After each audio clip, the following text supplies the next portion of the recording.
आज मैं बात करूंगा ब्राह्मणी बैराज बांध जो श्रीपुरा लोठेला के आसपास बनने वाला है। अगर आप इससे जुड़े हुए हो, आप कितने प्रभावित होंगे और आप पर कितना असर आएगा, तो इस वीडियो को लाइक करें और इसको शेयर करें। तो ब्राह्मणी बैराज भूमि अधिग्रहण तेज, 12 मई को जन सुनवाई। 12 मई 2026 को इसकी जन सुनवाई है और जमीन अधिग्रहण करने के मामले में इसकी जन सुनवाई है। सरकार ने इसकी प्रक्रिया तेज कर दी है। अडानी समूह इस ब्राह्मणी बैराज को बनाने जा रहा है, तो उसका लोगों पर क्या असर पड़ेगा, क्या प्रभाव पड़ेगा, उसकी जानकारी मैं आज आपको दूंगा। तो वीडियो को पूरा देखें। SIA का ड्राफ्ट रिपोर्ट 12 मई को है। SIA ने एक ड्राफ्ट तैयार किया है। उस ड्राफ्ट में उसने लिखा है कि कितनी जमीन इस पर आएगी, कितने लोग प्रभावित होंगे और कितना वन कटेगा, कितना रोड इसमें जाएगा, कितना रोड डूबेगा। तो सारी रिपोर्ट इस कमेटी ने तैयार करी है और उसी के ऊपर सारी बात 12 मई जन सुनवाई होगी। सरकार बोल रही है कि जल संसाधन से नए आयाम लिखे जाएंगे, लोगों को पानी मिलेगा, जमीन संचित होगी। यह सरकार का सोचना है और ये सरकार बोल रही है।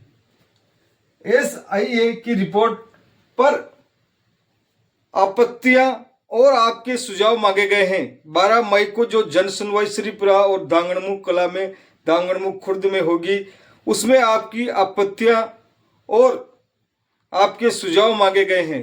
अगर नींद में सोते रह गए तो सोते रह जाओगे और जग गए तो जो मिलना है आप लोगों को मिल जाएगा।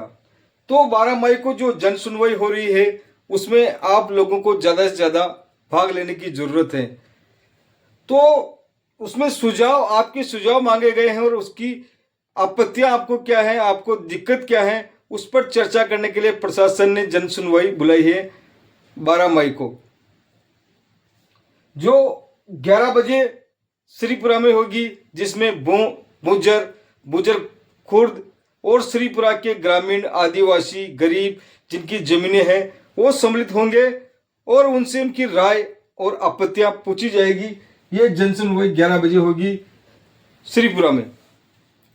और दूसरी जन सुनवाई होगी दिन में 1:30 बजे दांगड़मुख में, जिसमें लोठेला, दांगड़मुख खुर्द, कुमारगंज के ग्रामीणों की जो जमीन जाएगी उसके बारे में आपत्ति और सुझाव मांगे जाएंगे। ये भास्कर की खबर है और ये जन सुनवाई होने जा रही है।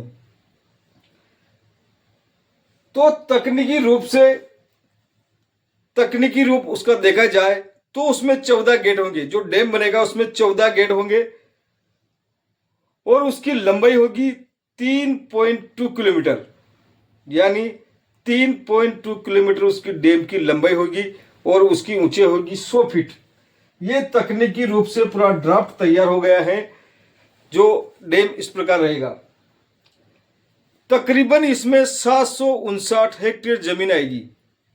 759 हेक्टेयर जमीन इसमें डूबेगी, इसमें आएगी, इसके दायरे में आएगी। उसमें से 140 हेक्टेयर जमीन ही लोगों के नाम पर है। सबसे बड़ी दुविधा यह पैदा होगी क्योंकि 759 माइनस 140 बराबर 619 जमीन बिघा, 619 हेक्टेयर पर जो अभी लोग काबिज है, अभी लोग जो खेती कर रहे हैं, जो उनके नाम पर नहीं है, वो जमीन जाएगी। उसका पैसा मिलेगा न मिलेगा ये तो जन सुनवाई में बताया जाएगा कि पैसा मिलना है न मिलना है। किसी के नाम पे मान लिया जाए 2 बीघा जमीन है और 4 बीघा उसके नाम पर नहीं है, तो उसको सिर्फ 2 बीघा का पैसा मिलेगा, बाकी 4 बीघा का पैसा नहीं मिलेगा। ये तो प्रशासन ने ही तय करेगा कि उसको पैसा मिलेगा या नहीं मिलेगा। तो मात्र 140 हेक्टेयर भूमि का ही अधिग्रहण करना है। बाकी ये आप लोगों से ले सकते हैं।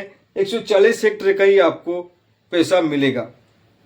अगर आप आपत्ति रखेंगे, हो सकता है कि हमारी जमीनें हम बो रहे हैं, हमें पैसा दीजिए, तो सरकार आपको पैसा दे सकती है। ऐसी संभावना है जन सुनवाई में। आपको क्या दिक्कत है वो सब कुछ है। जो वन क्षेत्र प्रभावित होगा उसके लिए जो वन काटे जाएंगे उसके लिए इन्होंने दूसरी जमीन दे दी जाएगी और वहां पर वन लगा दिया जाएगा। ये तो पॉलिसी है गवर्नमेंट की, जहाँ खनन होता है, जहाँ इंडस्ट्री लगती है, जहाँ फैक्ट्री लगती है, उनसे एग्रीमेंट कराया जाता है कि आपको दूसरी जगह जंगल लगाना है। ये सिर्फ फॉर्मेलिटी होती है, इसके अलावा कुछ भी नहीं होता है। लगाए नहीं लगाए कोई देखने वाला नहीं है, किताबों में कागजों में इसकी पूर्ति हो जाती है। तो यह बाबा साहब का एक कथन याद आता है मुझे, शिक्षित रहो, संगठित बनो और संघर्ष करो। 3 लाइन बाबा साहब की यहाँ कामयाब होती दिख रही है। आप शिक्षित होंगे तो पेशा कानून में लिखा है कि जल जंगल जमीन पर आदिवासियों का अधिकार है। जब तक आपसे प्रस्ताव नहीं लिया जाता है तब तक कोई फैक्ट्री, इंडस्ट्री या कोई कारखाना और आपकी जमीन का अधिग्रहण नहीं कर सकते। संविधान की 5वीं अनुसूची है, उसमें आदिवासियों को अधिकार दिए गए हैं। ग्राम सभा है, पंचायत के अलावा भी आप ग्राम सभा बना सकते हैं, उसमें अपना अध्यक्ष चुन सकते हैं, सदस्य बना सकते हैं और एक प्रस्ताव ले सकते हैं। जो प्रस्ताव आप लोग लेते हैं ग्राम सभा में, ग्राम सभा का अध्यक्ष न सरपंच होगा, न वार्ड पंच होगा, कोई जनप्रतिनिधि नहीं होगा। आपके पंचायत के क्षेत्र के आदमियों का, जैसे 3000 आदमी है तो उसका 25% उस सभा में होना जरूरी है। 25% आदमी जो प्रस्ताव लेते हैं उस प्रस्ताव को न लोकसभा, न विधानसभा और सबसे बड़ी है ग्राम सभा। ग्राम सभा का प्रस्ताव आप ले सकते हैं, ऊपर कोर्ट में जा सकते हैं तो आपकी सुनवाई हो सकती है। जब तक आप शिक्षित नहीं होंगे, संगठित नहीं होंगे, संघर्ष नहीं करेंगे तो तब तक नहीं रहेंगे तो आप बेदखल हो जाएंगे और आपको पूरा मुआवजा भी नहीं मिलेगा। सब जगह इंडस्ट्रियाँ, फैक्ट्रियाँ लग रही है और गरीबों का जमीन छीनी जा रही है, उनको बेदखल किया जा रहा है। तो आप लोगों को संघर्ष करने की ज़रूरत है और संगठित रहने की ज़रूरत है और शिक्षित बनकर कानून जानने की ज़रूरत है। कानून जानोगे तो हो सकता है आप लोगों का फायदा हो जाए। अगर कानून नहीं जानोगे, ये चला जाएगा, वो चला जाएगा। तो वर्षों पुरानी बात है, जब भैंसरोडगढ़ अभ्यारण्य के लिए आपत्तियां मांगी जा रही थी तो मेरे मिलने वाले थे भंवरलाल जी, उन्होंने बोला कि एक गांव के लोग बाग बड़े मूर्ख हैं। आज जब आपत्ति मांग रहे हैं, 85 के आसपास की बात बता रहा हूं, तो ये लोग बाग कोई नहीं बोल रहे हैं और एक दिन आएगा कि रोएंगे। और आज वो दिन है कि धारा 20 इस क्षेत्र में लग चुकी है और रो रहे हैं। इनको लोन नहीं मिलता है, इनकी जमीन की रजिस्ट्री नहीं होती है, इनकी जमीन की वैल्यू खत्म हो गई है।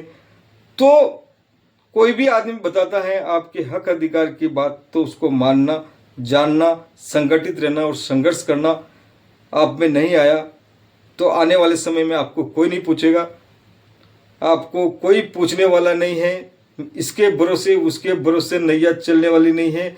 जब तक सब साथ में रहेंगे, सब सुझाव साथ में देने पड़ेंगे, सारी आपत्तियां साथ में देनी पड़ेगी। इस क्षेत्र के कई आदमी मेरे रिश्तेदार हैं, मेरे से जुड़े हुए हैं, उनकी ज़मीन जाएगी, वो बेदखल हो जाएंगे। ज़मीन जाने से पहले उनके ज़मीन की व्यवस्था होनी चाहिए, उनके मकानों की व्यवस्था होनी चाहिए और उनको सारी सुविधाओं की व्यवस्था होने के बाद ही काम चालू होना चाहिए। जय हिंद, जय भारत, जय भीम, जय संविधान। संविधान के हिसाब से चलेंगे और संविधान के हिसाब से काम होना चाहिए। जय भीम।